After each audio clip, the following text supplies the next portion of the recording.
Bonjour tout le monde. Nous allons commencer ce webinaire. Donc aujourd'hui, je voudrais vous donner une introduction à un produit Esri très populaire, les dashboards. Je vais vous donner un aperçu des possibilités que vous offre ce produit et j'espère pouvoir vous inspirer à créer vos propres dashboards. Je vois que vous êtes de nouveau nombreux aujourd'hui. Je vais donc vous demander de bien être attentifs à éteindre vos micros afin que la présentation puisse se dérouler fluidement.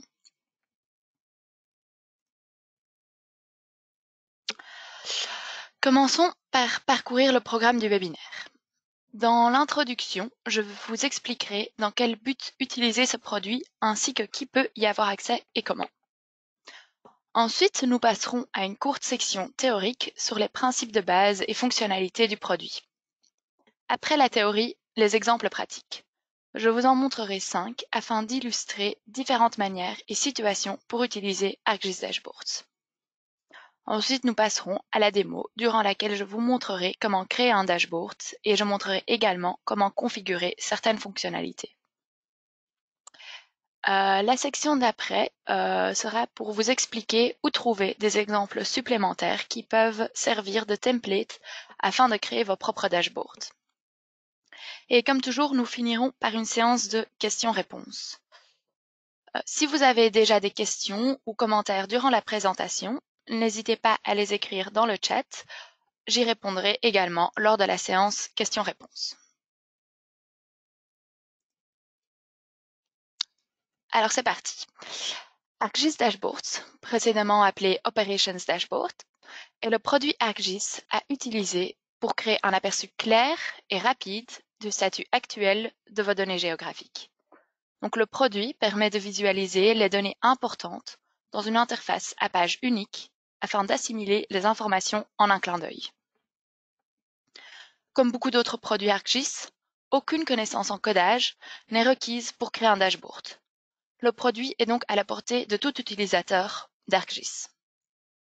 Alors, comment accéder au produit? Si vous disposez d'un compte organisationnel ArcGIS Online, vous pouvez directement y accéder via votre compte ArcGIS Online. Le produit est également directement disponible dans ArcGIS Enterprise si votre version est égale ou supérieure à 10.6. Pour les versions antérieures d'ArcGIS Enterprise, il faut déployer le produit séparément. Je vous donnerai le lien vers la documentation pour faire cela à la fin du webinaire.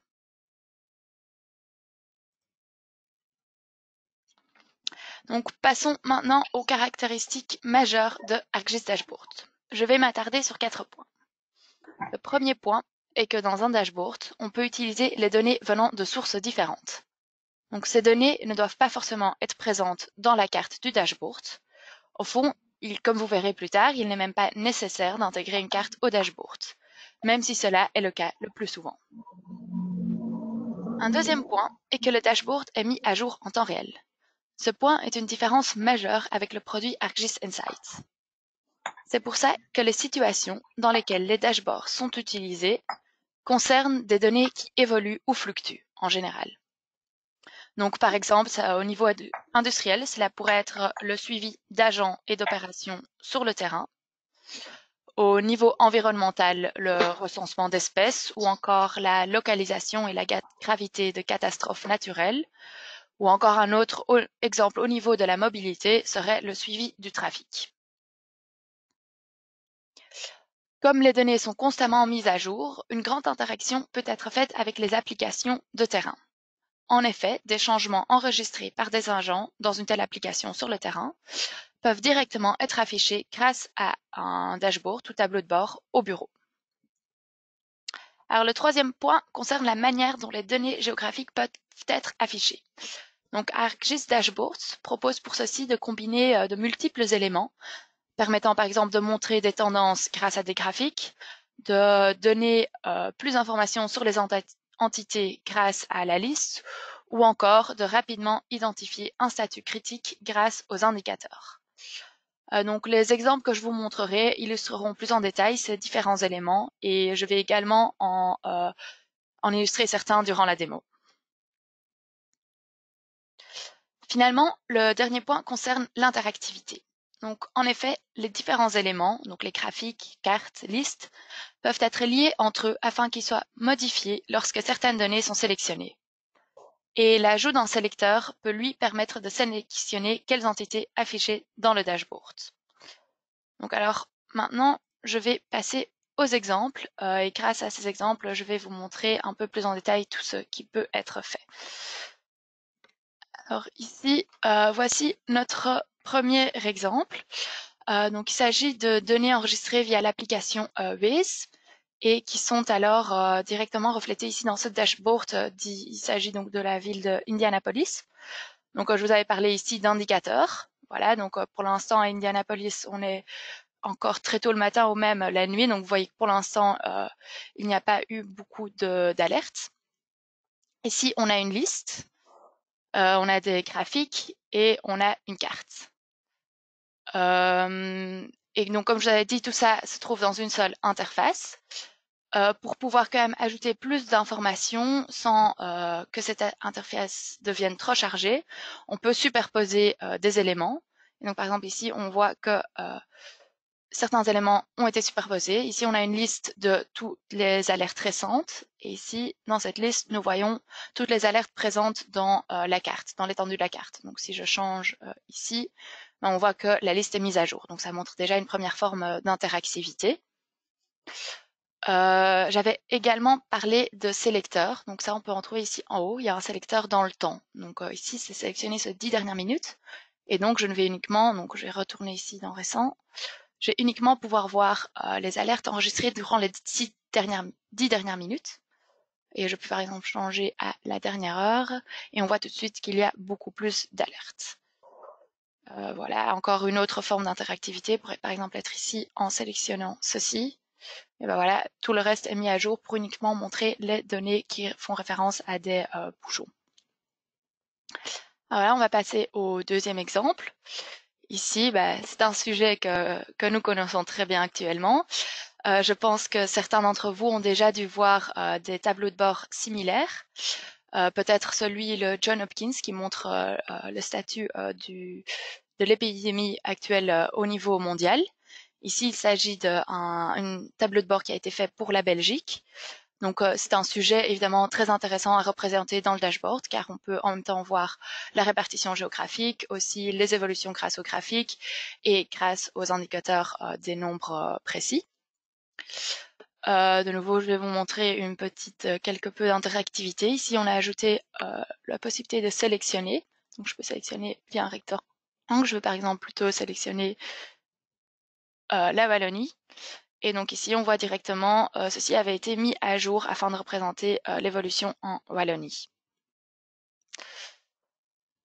Alors, on va passer à un autre exemple. Alors ici, je pense que vous avez directement compris que ceci n'est pas un dashboard. Il s'agit d'une plateforme ArcGIS Hub.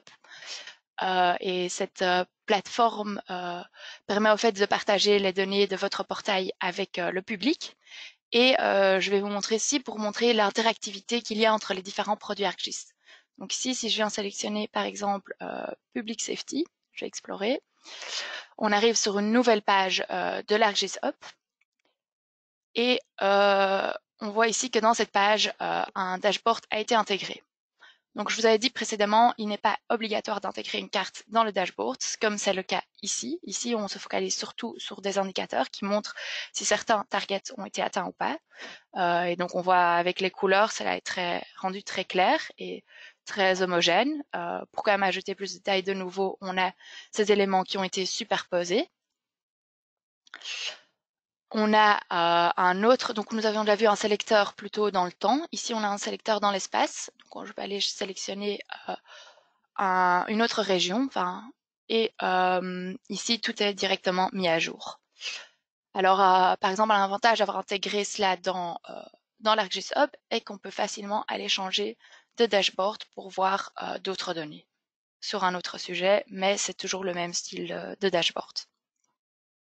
Alors passons. Donc voici un exemple où c'était intégré dans l'ArcGIS Hub. Maintenant, je vais vous montrer un exemple où tout cela a été intégré dans une story map. Donc on voit ici une story map. Je vais directement scroller rapidement vers le bas pour arriver à au dashboard qui se trouve ici. Normalement, oui. Donc, dans l'exemple précédent, il n'y avait pas de carte. Ici, on peut voir qu'on peut également mettre plusieurs cartes. Donc, il y a plusieurs éléments contenant des cartes dans ce dashboard. Je vois que les données mettent un peu de temps à charger. Donc, on ne voit pas ici les entités. Normalement, il y a pas mal d'entités. Voilà, elles apparaissent. Ici, pour par exemple avoir une meilleure vue de ces cartes, on peut sélectionner ici pour la visualiser en grand. Bon, j'arrive. Voilà. Et on voit de nouveau beaucoup les mêmes éléments qui reviennent. Donc les indicateurs sont énormément utilisés dans les dashboards. Ici, on voit des caméras qui montrent en temps réel ce qui se passe. Donc ça aussi, tout ce qui est montré le statut en temps réel est très fort utilisé dans les dashboards. Je vais désormais passer au dernier exemple qui se trouve ici. Je vous parlais de données en temps réel. Ici, il s'agit de l'hémisphère nord aux États-Unis. Vous vous douterez bien que ceci ne sont pas des données en temps réel. Ce sont des données de démo. Mais je vous montre cet exemple. Car ici, on voit très bien dans cette démo la mise à jour en temps réel. Donc, vous allez voir ici que la localisation de ces déblayeurs à neige, je pense que c'est comme ça qu'on le dit, est mise à jour très rapidement. Et donc, de nouveau, ici, on peut retrouver des sélecteurs dans le temps ou même un sélecteur pour les entités, pour aller ne sélectionner qu'une seule entité. Alors, voilà pour les exemples. J'espère que cela vous a donné un peu une vue plus globale de ce qu'on peut obtenir avec ArcGIS Dashboards. Je pense que maintenant, il est donc temps de passer à la démo pour vous montrer concrètement comment créer un tel dashboard. Alors, allons ici. Donc ici, je me trouve dans mon organisation ArcGIS Online. J'ai déjà ouvert une carte. Cette carte contient les données de particules fines. Donc c'est la quantité de particules fines enregistrées dans différentes stations à travers le monde. C'est des données que j'ai trouvées dans le Living Atlas. Donc Living Atlas est très intéressant pour trouver de tout type de données en fait. Alors je vais commencer, avant de créer le tableau de bord, je vais commencer par configurer ma carte. Donc un premier élément à prendre en compte est le pop-up ou fenêtre contextuelle. Donc ici comme c'est des données du Living Atlas, je vois que cette fenêtre contextuelle a déjà été configurée et a une bonne interface. Pour votre information, pour faire cela, vous pouvez venir ici, au niveau des couches, configurer la fenêtre contextuelle. Alors, un deuxième point est l'intervalle d'actualisation. Donc, je vous ai dit, ces données sont c'est des données souvent en temps réel. Et donc, normalement, une carte n'est uniquement mise à jour quand on la rafraîchit. Afin de faire ça automatiquement, on peut venir définir un intervalle d'actualisation. Donc, je vais ici cocher ça. Et là, on met un temps qui est cohérent avec nos données. Donc ici, je vais par exemple mettre 60 minutes. Voilà. Et une dernière chose que je voudrais configurer avant de créer le tableau de bord est les géosignets. Donc, c'est en fait pour définir des étendues de la carte qu'on peut retrouver rapidement. Donc ici, je veux par exemple pouvoir rapidement retrouver la Belgique. Donc, je fais un zoom sur la Belgique et je vais enregistrer un géosignet pour la Belgique. Voilà. Et voilà. Maintenant, on peut retourner à une étendue sur l'Europe qui sera notre étendue initiale. Je vais enregistrer ça. Et maintenant, nous allons passer à la création du tableau de bord. Il existe plusieurs manières différentes de lancer l'application. Donc, si je vais dans le contenu, une première possibilité est d'aller ici dans Créer dashboard. Une deuxième possibilité ici au niveau des applications, lancer l'application dashboard ici. Et là, je pourrais créer un tableau de bord. Donc, ces deux premières options permettent de créer des tableaux de bord vierges qui ne contiennent encore aucun élément. Je peux aussi directement créer un tableau de bord avec une carte. Donc si je sélectionne par exemple cette carte-ci, je peux aller dans créer une application web et dashboard. Et ça va me créer un dashboard sur base de cette carte et ces données-ci. Et finalement, la dernière possibilité que je vais suivre maintenant, c'est ici dans ma carte même. Je vais aller partager, créer une application web, ArcGIS Dashboard. Et voilà, donc là, je vais commencer par donner un titre. On va remplacer ça par dashboard. Il y a déjà des balises qui sont ajoutées automatiquement vu que c'est celle de ma couche. Je ne vais pas mettre de résumé pour l'instant, donc on va directement terminer et passer à la création.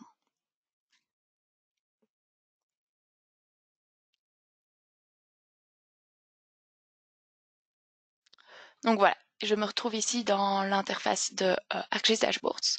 Il y a déjà un premier élément avec ma carte qui prend pour l'instant tout l'espace de l'interface. Je peux aller commencer par configurer. Donc pour continuer à configurer ce premier élément, je vais ici en haut à gauche et je sélectionne configurer. Et voilà, ici on m'offre plusieurs possibilités. Je veux ajouter l'étendue par défaut et les géosignets, le commutateur de fond de carte et l'option pour rechercher.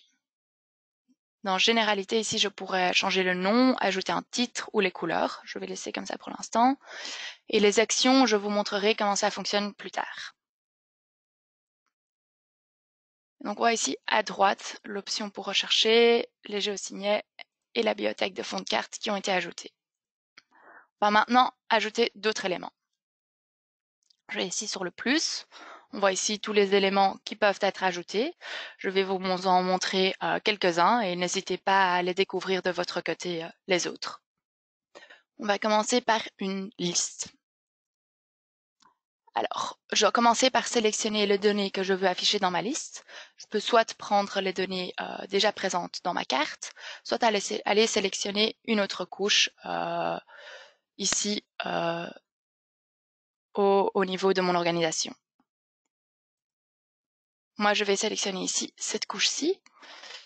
Alors voilà, maintenant on voit qu'il faut encore configurer cette liste. Donc je vais commencer par aller ici dans l'onglet liste et écrire ce que je veux qui soit montré à côté des symboles. Donc en sélectionnant ici les petites parenthèses, je peux venir sélectionner des attributs. Donc je vais commencer par mettre la ville, suivi entre parenthèses du pays. À la ligne, on va mettre niveau de PM 2.5. On va ajouter ici la valeur qui se trouve ici dans le champ valeur.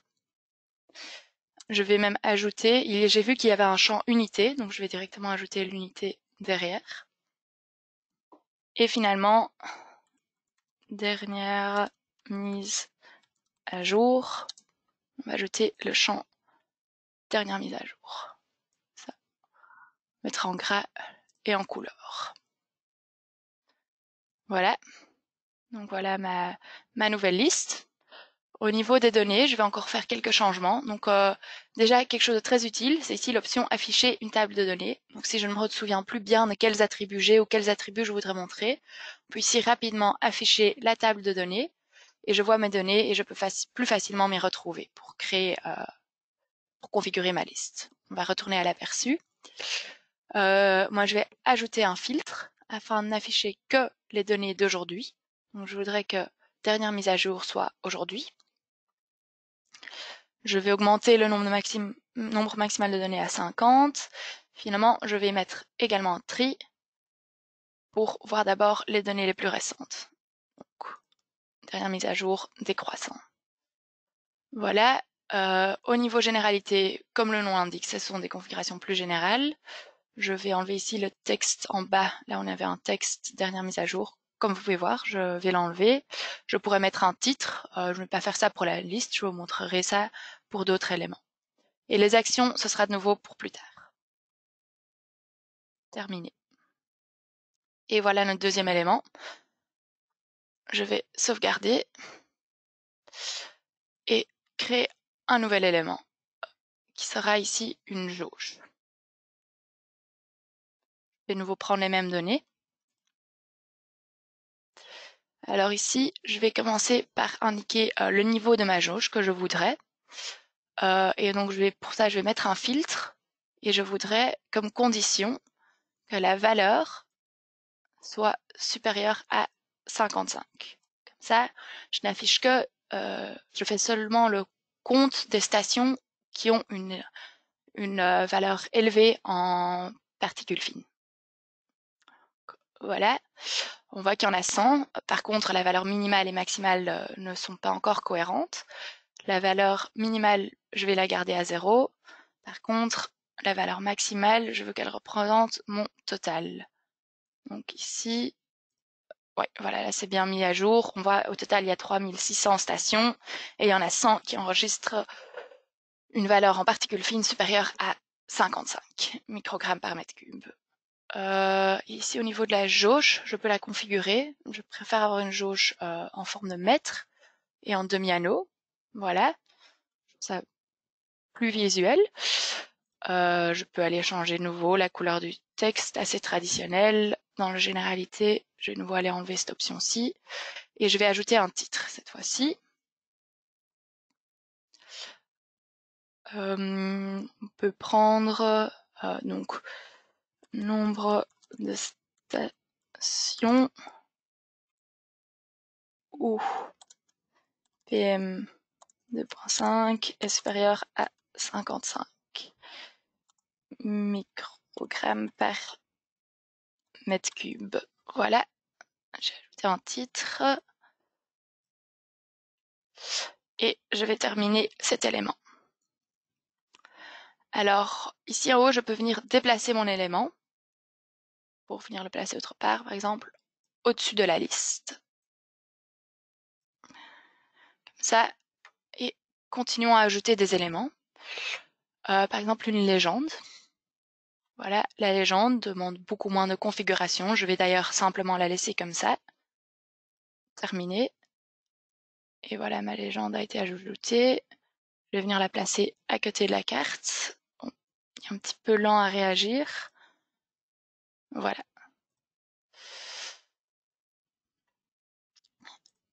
Et finalement, je voudrais montrer un diagramme. Les diagrammes sont aussi souvent utilisés dans les tableaux de bord. Je resélectionne la même donnée, donc, mais je vous avais dit, il est possible d'aller sélectionner d'autres données.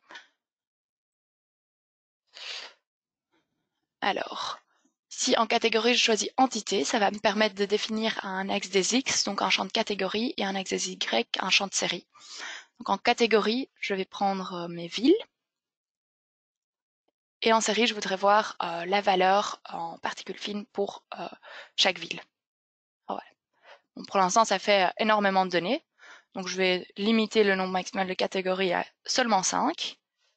Mais par contre, je voudrais avoir les 5 valeurs, enfin les 5 villes avec les valeurs les plus élevées. Donc, je vais ajouter un tri sur les valeurs décroissant. Et voilà, ça nous donne les 5 villes avec les valeurs les plus élevées. S'il y a pas mal de configurations supplémentaires à aller faire, juste ici au niveau de l'axe de valeur, je vais ajouter un titre pour avoir les unités, microgrammes par mètre cube. Au niveau de la série, je peux venir changer la couleur. Et généralité, on va encore une fois enlever cette option. Et j'allais oublier de mettre un titre ici, un titre ville où PM 2.5 est le plus élevé.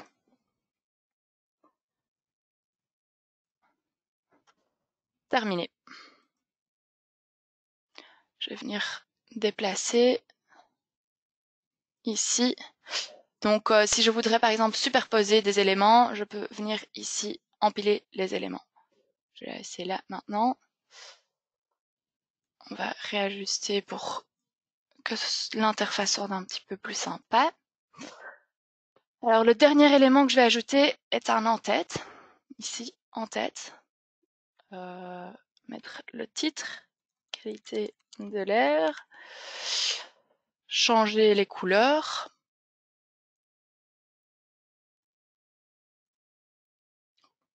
rouge. Et voilà, je ne vais pas continuer la configuration, je vais laisser ça comme ça. J'ai ajouté cette en-tête afin de vous montrer un sélecteur. Alors, je vous avais déjà montré des sélecteurs durant les exemples. Donc, pour ajouter un sélecteur, on vient ici. On peut ajouter un sélecteur de catégorie, un sélecteur de chiffres ou un sélecteur de date. Si je vais vous montrer un sélecteur de catégorie. Voilà. Donc, je vais venir définir mon sélecteur. Et je voudrais pouvoir sélectionner des pays pour uniquement afficher les entités par pays. Et je veux uniquement faire cela pour la Belgique. Donc la Belgique, je sais que dans mes données, au fait, la Belgique est représentée par BE. Donc, faire. Donc ici, il faut connaître, en fait, la valeur de l'attribut, mais en allant sélectionner, par exemple, valeur regroupée, je peux charger tous mes attributs automatiquement.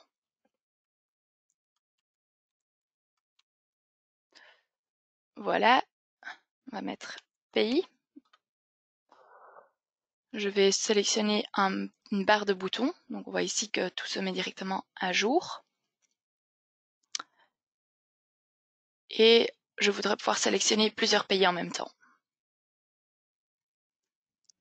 Alors voilà, alors je vais directement vous montrer la première action. Donc ici dans Action, donc ce que je voudrais, c'est qu'au moment où on sélectionne ici un bouton, sur la carte ou sur les autres éléments, on sélectionne les entités correspondances. Je vais ajouter une cible. Ici, je vais ajouter les conditions de l'air et le champ cible, c'est le pays. Donc quand le pays est BE, on aura uniquement ces entités-là qui sont sélectionnées. Et je vais faire la même chose pour la liste et pour le diagramme de série. Voilà, terminé. On va venir essayer ça. Retourner en Belgique. Donc si je sélectionne Belgique, je vois ici que uniquement les données pour la Belgique sont sélectionnées. Ici aussi, le diagramme a été mis à jour et également pour la liste. Et quand j'ajoute la France, on a les données pour la Belgique et la France. Donc voilà pour une première action. Je voudrais également, je trouverais ça également sympa, si je sais qu'en sélectionnant ici une entité, il y ait la fenêtre contextuelle qui apparaît et qu'on ait un zoom sur cette entité. Donc pour ça, je vais venir ici configurer les actions de ma liste. Et donc, je vais ajouter une action. Un premier sera un déplacement. Donc, c'est un déplacement de la carte. J'ai ajouté la cible, c'est bien la carte que je veux qui se déplace sur mon entité. Et je vais également afficher le menu contextuel. Et je vais faire clignoter l'entité dans ma carte.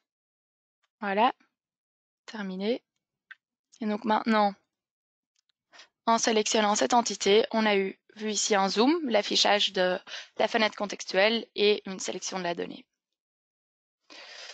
Je vais montrer une dernière forme d'action qui se fait depuis la carte. Donc, je vais ici dans la carte, configurer, et je vais prendre action des cartes. Et donc, je voudrais que lorsque l'étendue de la carte change, je vais m'ajouter un filtre sur ma liste. Et comme ça, les données affichées dans ma liste vont également être modifiées.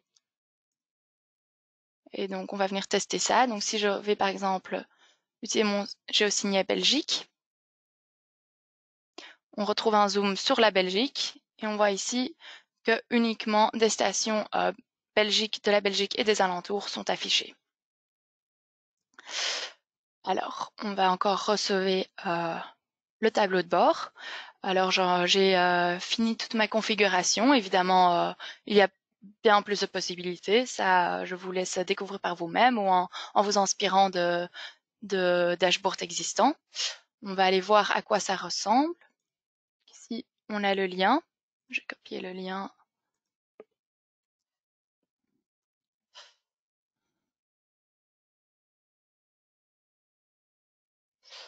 Et voilà notre tableau de bord. Comme tout autre contenu, on peut aller partager ce contenu avec qui on veut. Donc on va ici au niveau du contenu. Si je sélectionne mon dashboard ici, Je peux venir partager. Alors voilà, nous avons fini notre démo. Nous arrivons progressivement vers la fin du webinaire. Avant cela, je voudrais vous parler d'ArcGIS Solutions. Donc si vous êtes à la recherche de plus d'inspiration ou d'exemples, je vous conseille ce site web. Il propose un tas de templates pour des applications spécifiques que vous pouvez réutiliser. Donc je vais vous montrer ça.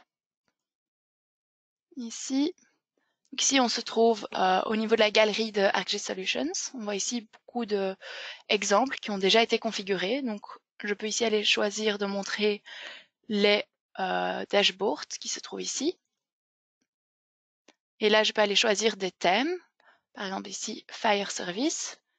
Et donc là, j'ai des exemples de dashboards, mais je vois qu'il y a également aussi des surveys qui ont déjà été configurés et qu'on peut réutiliser. Donc ici, en cliquant sur Learn More, on peut voir comment réutiliser ces éléments avec ses propres données. Et ici, là-dessus, on va directement voir un exemple de à quoi ça ressemble avec des données templates. Voilà.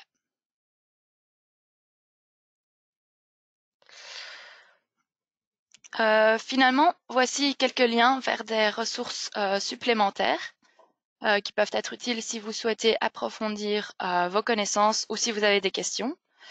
N'hésitez donc pas à prendre un screenshot de ces liens. Le premier vous envoie vers la documentation écrite d'ArcGIS Dashboard. Le deuxième lien est celui de la page GeoNet de ArcGIS Dashboard. Donc GeoNet permet aux utilisateurs ArcGIS d'échanger. Si vous avez des questions, n'hésitez donc pas à chercher sur cette plateforme si quelqu'un a déjà rencontré le même problème ou à directement poser votre question. Sur ArcGIS ID, vous pouvez proposer des améliorations à apporter au produit. Et finalement, le quatrième lien vous renvoie vers le training catalogue d'Esri où vous pourrez trouver des vidéos ou des cours web pour approfondir vos connaissances. Je vois qu'il n'y a pas de lien pour faire l'installation de ArcGIS Dashboard dans un ArcGIS Enterprise inférieur à 10.6. Je pourrais vous le partager dans le chat. Alors voilà, nous sommes arrivés à la fin du webinaire. C'est donc le moment de poser vos questions dans le chat. Je vais éteindre le micro quelques instants afin de parcourir le chat.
Bonjour Tommy, je vois que vous avez demandé s'il est possible de créer une application multilingue. À ce que je ne sache, ce n'est pas possible, j'en ai jamais vu, donc je pense pas que dans l'interface traditionnelle ce soit possible. Parce que je sais que par exemple dans un survey c'est possible. Donc il y a également un nouveau produit, Experience Builder, qui permet d'intégrer des surveys et des dashboards. Et donc il me paraîtrait fort probable que dans ce nouveau produit cette fonctionnalité existe. Mais je n'oserais pas dire ça avec 100% de certitude.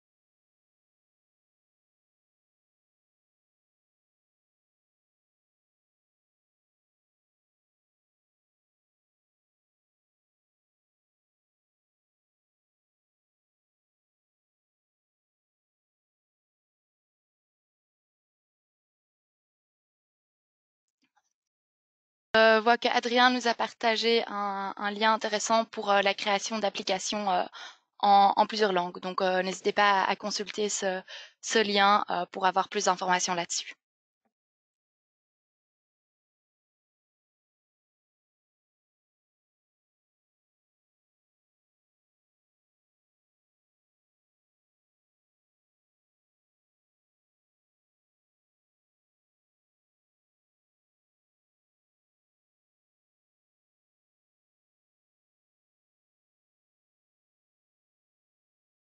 Donc, n'hésitez pas si vous avez encore des questions, c'est le moment. Je vais voir la question de Mathieu.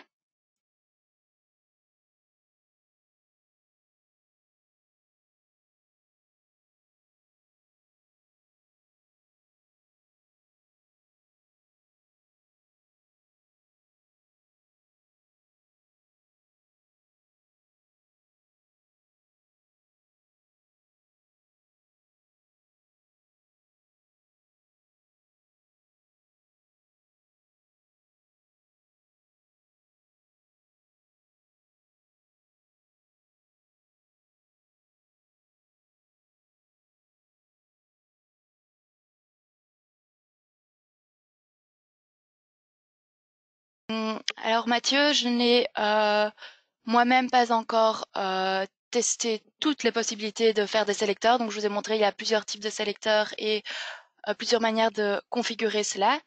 Donc je vous conseillerais d'envoyer la question au support pour qu'on puisse regarder cela plus précisément, si c'est possible de le faire en fait avec l'interface classique de ArcGIS Dashboards ou s'il faudrait une configuration plus poussée.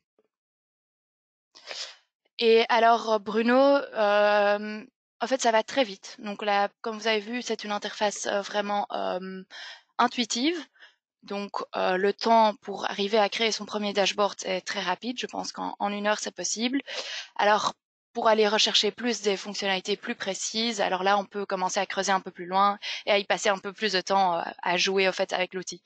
Mais la première prise en main, ça fait très rapidement.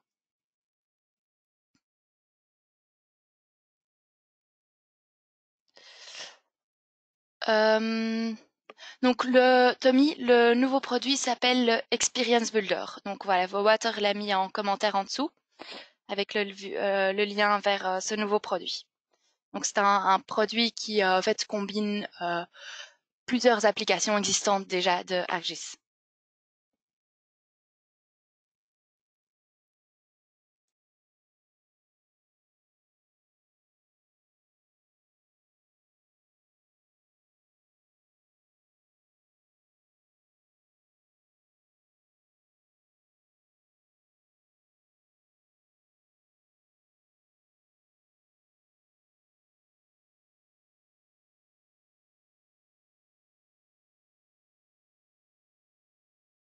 Donc merci à tous d'avoir suivi ce webinaire. J'espère que il vous a été utile. Je vais désormais clôturer. Si vous avez encore d'autres questions, n'hésitez pas à nous contacter via les liens à indiquer à l'écran ou via le support pour des questions plus techniques et je vous souhaite encore une très bonne journée et un bon week-end ensuite.